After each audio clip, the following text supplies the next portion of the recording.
Hello, I'm Gareth Jones, sports editor at BBC Radio Leeds. Welcome to our Huddersfield Town preview video, looking ahead to the game at home to Watford in the Championship on Saturday. As always, exclusive commentary of Town, and our dedicated Town programme begins on Saturday at 2 o'clock, 774am and DAB Digital Radio. Paul Ogden, Kieran O'Regan and Nick Hatton will be your team tomorrow. Oggy, we're seeing, though, ahead of that game, some transfer news, particularly out of Huddersfield Town today. Ward, Hamill, both leaving the club on loan currently, subject to permanent deals. Are we surprised or not that those guys have gone? I'm not surprised at all, Gaz, because they're two players out of contract. They're two players who, especially since Chris Powell arrived as Huddersfield Town manager 20 or so games ago, have hardly made a contribution to first team matters. And there have been opportunities for Chris Powell to pick both players when the team has been struggling, when he's maybe needed a different option on the flanks. But he hasn't really selected them much. They need to think about their own careers, and their representatives will have been punting their names around the market, for want of a better expression. And it is an opportunity for Rotherham, which I don't begrudge them. I'm sorry to see Danny Ward and Adam Hamill go, especially if their long-term future at Huddersfield Town ends effectively now. We know these loan deals are with a view to permanent deals.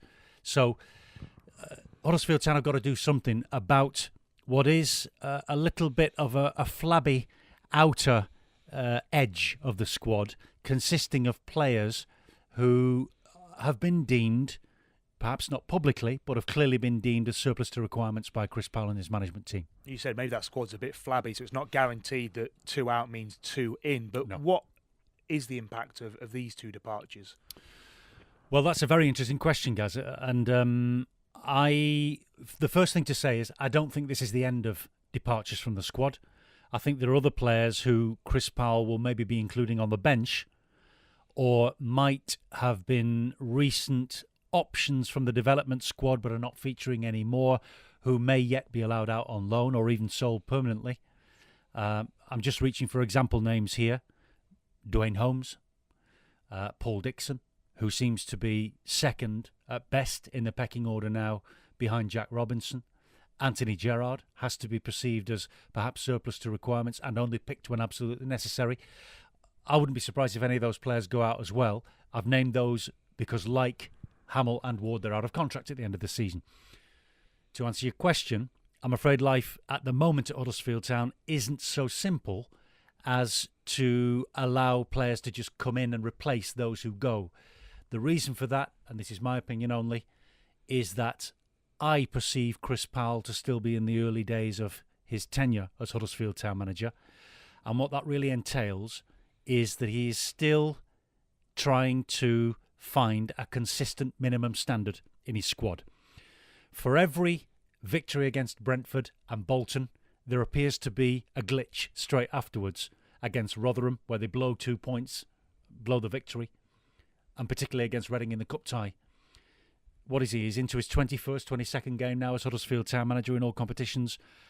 I don't think that he has yet satisfied the requirement that he was hired for in the first place, which is to show the board and the fans that he can motivate the squad consistently to a minimum standard more than previous managers have done.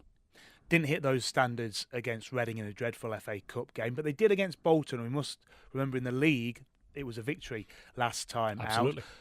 But he will make change for the Reading game, surely. Who Yeah. do you think's in and out? And formation is, of course, going to be yeah. the big debate. Oh, yeah. We're all writing 4-4-2 off now. Never play it again.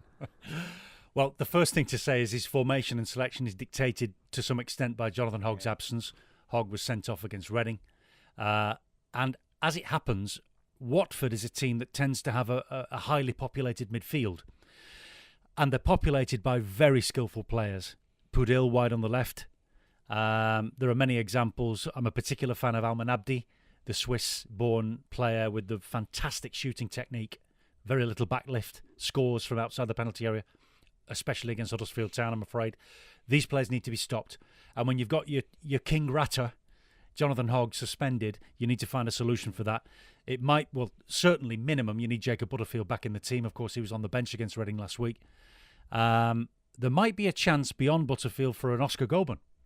there might be an opportunity for Lee Peltier to come back in the team and be deployed as a midfielder or as a defender, allowing Tommy Smith to play further forward, even if it is in a wide position. Town have got to defend, Gaz. Watford can be one of the most terrifying opponents in the division when you let them play.